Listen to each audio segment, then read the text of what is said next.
이번에 한 목회자 모임을 갔는데 주제가 이런 주제로 흘렀습니다. 대화 중에 목사가 착하면, 인품이 좋으면 목회가 안 풀린다라는 그러한 주제였습니다. 그래서 제가 이렇게 좀 여쭤봤습니다. 결국 우리가 주님을 닮아가야 되는데, 물론 착한 것이 목회의 목표는 아니지만 그럼에도 불구하고 우리가 주님을 닮아가는 그 모습이 또한 착함으로 나타나는 거 아니냐, 인품으로 나타나는 거 아니냐. 그런데 어떻게 목사가 착하면, 인품이 좋으면 목회가 안 풀린다고 그러느냐, 이제 이러한 얘기를 이제 여쭤보게 됐습니다.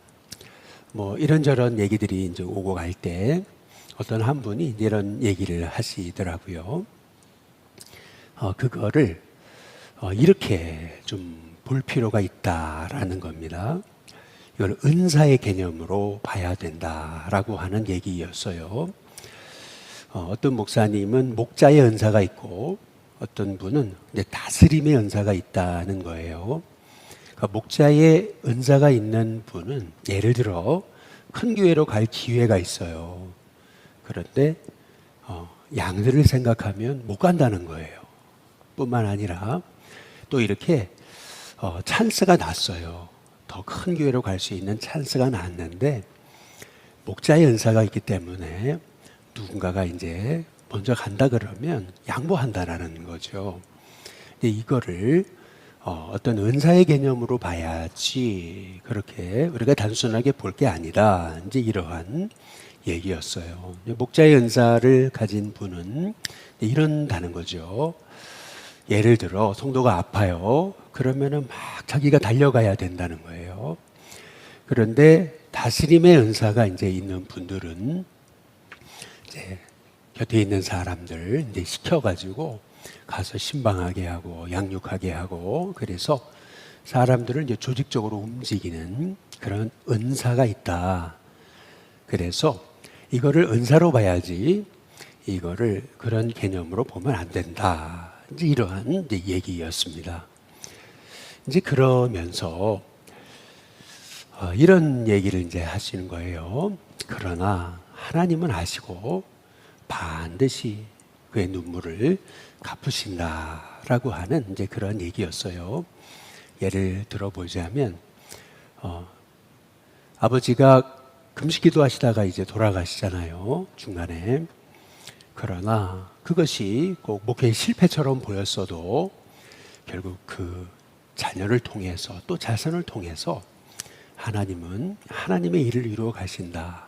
이제 그게 뭐 이찬수 목사님이라든지 아니면은 뭐 요새 CBS의 뭐 주영훈 씨라든지 뭐 그 아버지도 개척교회로 어찌 보면 목회자로서는 실패한 목사인 것처럼 보였지만 그건 결코 실패가 아니다라고 하는 이제 그러한 이제 얘기였던 거죠. 오늘 우리가 이제 다윗이 또 어려움을 이제 당하잖아요. 저는 이 다윗의 어려움을 보면서 이제 생각나는 인물이 있었어요. 그 사람이 누구냐 하면은 요셉인 거죠.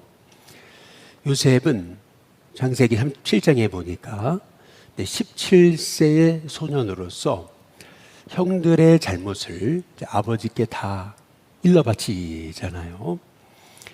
그래서 이렇게 해석을 하기도 해요. 이 요셉의 이제 어렸을 적 철없는 모습이죠. 아니, 형들의 허물도 좀 감춰줄 줄도 알고, 그리고 그냥 형들의 잘못을 아버지께 다 얘기해버리면, 고자질해버리면은, 그러면 형들은 어떻게 되냐는 거죠. 그래서 이게 요셉의 이제 허물이다. 이제 이렇게 이제 얘기를 하기도 하잖아요. 그러나 우리는 이 요셉의 모습에서 한 가지 주목해 봐야 될 것은, 요셉은 불의를 용납을 못하는 거죠. 그리고 요셉은 그 어릴 적 나이지만 형들에게 미움당할 것 뻔히 알잖아요. 그러나 그럼에도 열정적으로 선을 행했던 그런 모습을 우리가 주목해 봐야 된다라는 거죠. 결국 그것으로 인해서 형들에게 미움을 받고 노예로 팔려가잖아요.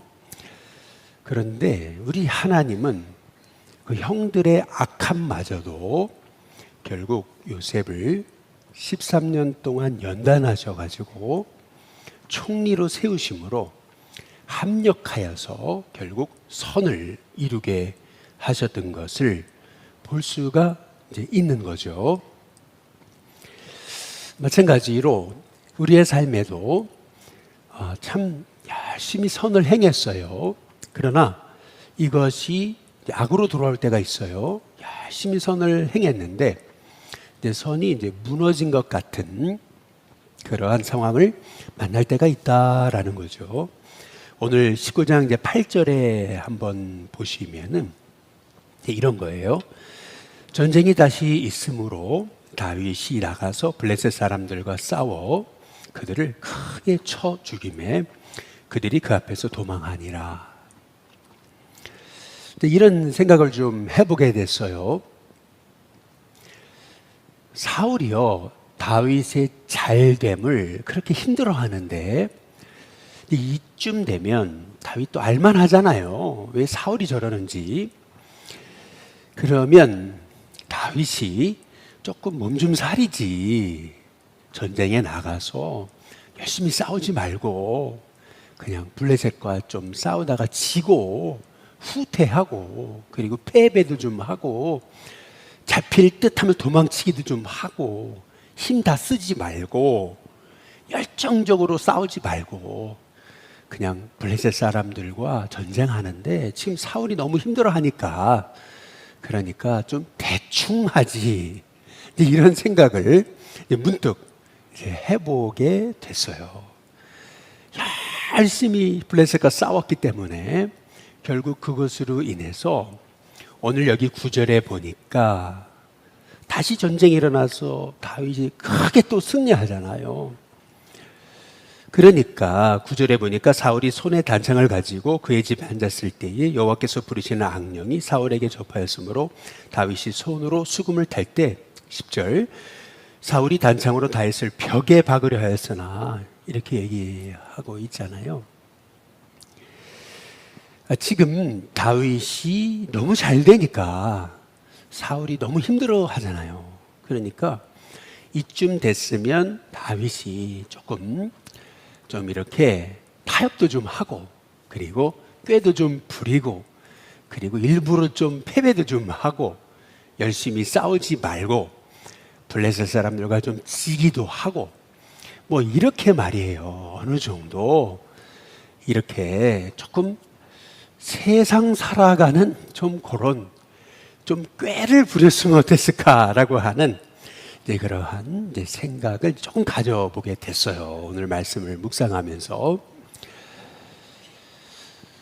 지금 다윗이 한 것 중에 좀 어찌 보면 이걸 그렇게 표현해야 될지 모르지만은 잘못한 게 있다면은 너무 그냥 선을 행한 거잖아요. 너무 열심히 싸운 거잖아요. 이 블레셋과 나라를 지키기 위해, 백성을 지키기 위해서 열심히 싸운 거잖아요. 여러분, 우리가 이렇게 열심히 선을 행했는데 뜻하지 않게 선이 무너진 것 같은 그런 상황을 만났을 때 낙심하지 마시기를 주님의 이름으로 축복합니다. 우리는 열심히 선을 행해요. 그런데 이 선을 행하는 자가 탈출을 당하는 것 같은 이제 이러한 상황을 우리가 만나게 이제 된다라는 거죠. 예를 들어 우리가 열심히 지역전도 했잖아요. 노인정전도 했잖아요. 그런데 노인정 회장이 싹 바뀌면서 다 전도의 문이 막혀 버렸잖아요. 아니 얼씬도 못하게끔 예를 들자면은 그냥 우리는 잘못한 게 하나도 없는데 열심히 전도하고 섬긴 것뿐인데 막 민원 들어가가지고 고발한다 그러고 막 그런 참 마음이 상하는 그러한 일들을 겪게 되잖아요. 열심히 섬겨서 노인정 회장님 전도하고 그리고 했는데 확 한 번에 그냥 회장님 바뀌면서 전도협력이 막 막히는 것 같고, 그동안 우리가 애쓰고 수고했던 이 모든 눈물과 땀방울 애씀이 다 한순간에 숲으로 돌아가는 것처럼 이제 보일 때가 있잖아요. 그런데 오늘 이 다윗의 모습을 보면서 하나님이 주시는 음성은 선을 행하되 낙심하지 말아라 하시는 하나님의 음성을 받게 이제 되는 것입니다. 오늘 말씀에 보면은 다윗이 결국 도망치지 않아요. 뭐 다윗이 도망갈 데가 어디 있어요? 결국 자기 집으로 도망가는 거잖아요. 그런데 이제 다윗이 아침에 또 이제 나오면 매복해 있다가 군사들을 보내서 이제 잡아서 죽이려고 이제 그랬는데, 참 놀랍게도 하나님이 뜻밖의 사람들을 통해 하나님이 도우시잖아요. 먼저는 요나단을 통해 도우셨고, 그리고 이제는 미가를 통해서 도우세요. 그런데 이 요나단과 미갈의 차이점이 한 가지 있다면 그것은 뭐냐면, 요나단은 진실하게 도왔어요. 그런데 미갈은 조금 진실하지 못하게 도왔다. 이 차이가 있는 거죠. 사울이 17절에 보면은 이렇게 나와요. 미갈에게 말하잖아요. 너는 어찌하여 이처럼 나를 속여 내 대적을 놓아 피하게 하였느냐, 이렇게 그러잖아요. 그랬을 때 미갈이 사울에게 답합니다. 뭐라 그랬냐면, 그가 내게 이르기를 나를 놓아 가게 하라. 어찌하여 나로 너를 죽이게 하겠느냐 하더이다. 지금 다윗이 날 죽이려고 그랬다고. 그러니 내가 어떻게 아버지를 속이지 않을 수 있겠냐고. 그러니까 지금 미갈이 다윗을 돕는데, 사실은 이 도우려고 했던 것이 진실되지 못하다 보니까 이게 어느 정도까지로 가냐 하면은, 다윗이 딸을 죽이려는 놈으로 이제 오해받게 되는 또한 상황이 연출되게 이제 됐던 거죠. 이 다윗 입장에서는요, 엎친 데 덮친 격이 된 거예요. 그렇지 않아요? 열심히 선을 행했어요. 블레셋과 싸웠어요. 그리고 열심히 맡겨진 자리에서 수금을 탔어요. 열심히 했었어요. 그리고 열심히 어쨌든 그 문제를 도피하기 위해서 도망쳤어요. 그런데 오히려 그것이 계속 오해를 낳게 되는 그러한 이제 어려움을 이제 당하게 이제 됐던 거죠. 오늘 우리가 오늘 말씀을 통해서 우리가 주목해 봐야 되는 것은, 선을 행하는데도 그것이 고난으로 돌아올 때가 있다. 그런데 그때 하나님이 우리에게 하시는 말씀은 뭐냐면, 낙심하지 말아야 된다라고 하시는 그러한 하나님의 음성인 줄로 믿습니다. 여기서 우리가 주목해 봐야 되는 너무 중요한 말씀이 있는 것 같아요. 그게 뭐냐면은 12절에 한번 보시죠.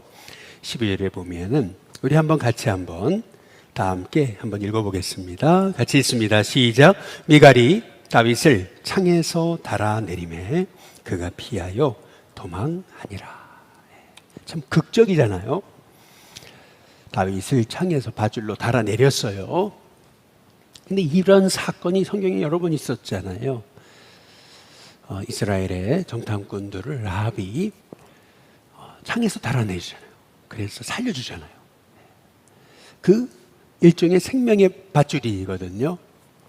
정말 그 밧줄 하나 의지하고 정탐꾼들이 살았어요.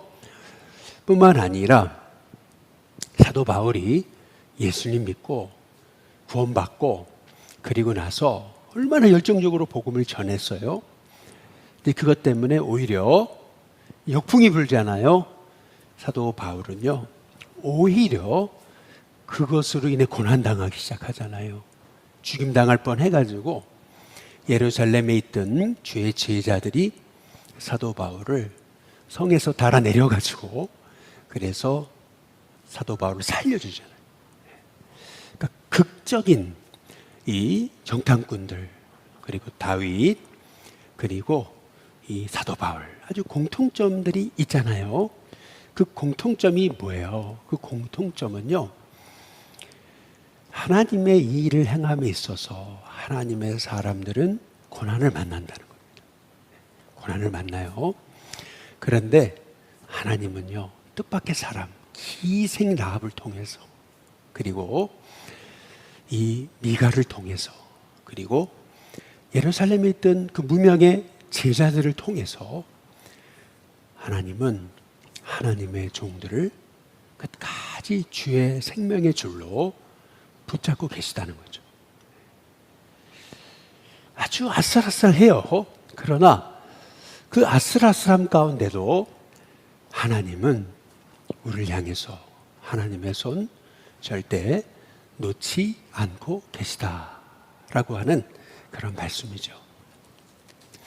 우리가 오늘 이 말씀을 어떻게 적용을 해야 되겠는가라고 했을 때 우리가 주목해 볼 말씀은 로마서 8장입니다. 실은 이 로마서 8장은요, 구원받은 성도가 끊임없이 묵상하고 기억해야 될 말씀입니다. 사랑의 교회 돌아가신 오카는 목사님은 제자훈련반에서 로마서 8장을 아예 통째로 외우게 시켰다잖아요. 아주 그냥 로마서 8장은 달달달달 외우게 그렇게 시켰다 그러거든요. 그 이유는 뭐냐면 이 로마서 8장이 구원받은 우리가 이 환난 많은 세상에서 어떻게 살아야 되겠는지를 알려주는 너무나 소중한 길이 되는 말씀이기 때문에 그런 거죠. 이 로마서 8장의 18절에 보면 이렇게 얘기해요. 생각건대 현재 고난은 장차 우리에게 나타날 영광과 비교할 수 없다. 이렇게 말씀하잖아요. 여기서 우리가 주목해 봐야 될 말씀은 현재 고난이에요. 예. 우리는 어려움을 당할 때 우리는 고난에 이제 집중하잖아요. 그러니까 장차 우리에게 있을 하나님의 영광에 주목을 못하는 거죠. 우리가 고난만 바라보다 보면은 어떻게 되는 거냐 하면은 이렇게 되는 거예요. 스캇팩이라는 사람이 쓴 아직도 가야 할 길이라고 하는 책에 보면 이 스캇백이라고 하는 분이 이런 얘기를 해요. 인생은 고해다. 이렇게 얘기를 해요. 그렇죠. 인생은 고통의 연속이죠. 네. 그런데 이제 이 스캇백이 이 아직도 가야 할 길이라고 하는 책을 쓸 때는 불교인이었어요. 그러다 이제 그분이 그리스도인으로 바뀌죠. 예수님 영접하게 되죠. 그런데 이제 두 종류의 사람이 있다는 거예요. 뭐냐 하면은 내가 왜 이런 고난을 당해야 되지? 네, 그런 마음속에 이 고난에 집중하면서 그러다 보니까 이제 우리가 원망하게 되는 거예요. 누구를 탓하게 되고. 그런데 고난 중에도 우리 안에 일하시는 그 성령님을 우리가 의지하며 살아가게 되면은 이제 어떻게 되는 거냐면은 로마서 8장의 26절에 보면은 성령도 우리 연약함을 도우신다. 우리 안에 계신 성령님이 우리를 도우시는 거예요. 그래서 어떻게 되냐 하면은 로마서 8장의 28절에 보니까 우리가 알거니와 하나님을 사랑하는 자 곧 그의 뜻대로 부르심을 입은 자들에게는 모든 것이 합력하여 선을 이루느니라. 그러니까 선이 다 무너지는 것 같아요. 열심히 선을 행했어요. 그런데 선이 다 무너지는 것 같아요. 그러나 하나님을 사랑하는 자 곧 그의 뜻대로 부르심을 입은 자, 다시 말해 매 순간 내 안에 계신 성령님을 의지하며 살아가는 사람에게는요, 우리 성령 하나님이 그 삶에 개입하신다는 거예요. 그래서 이 모든 이 어그러진 것 같은 이런 모든 것들도 합력하여 결국 선을 이루게 하신다라고 하는 그러한 말씀인 거죠. 그런데 왜 성령님은 우리의 삶 속에 개입하시는가? 그래서 이 모든 것이 합력하여 선을 이루도록 하시는 건가? 그 이유가 있어요, 이유가. 그 이유가 뭐냐 하면은 그 29절에 나와 있는 거예요. 로마서 8장 29절. 거기 보면 하나님이 미리 아신 자들을 또한 그 아들의 형상을 본받게 하기 위하여. 우리를 단련된 인격으로 예수님 닮게 하기 위하여. 그래서 미리 정하셨다. 이는 그로 많은 형제 중에서 맏아들이 되게 하려 합니다. 다시 말하면은요, 우리 하나님의 뜻은 뭐냐면은 예수님이 우리의 맏형이시잖아요. 맏형이라고 하는 얘기는 뭐냐면 우리는 예수님의 동생들이잖아요.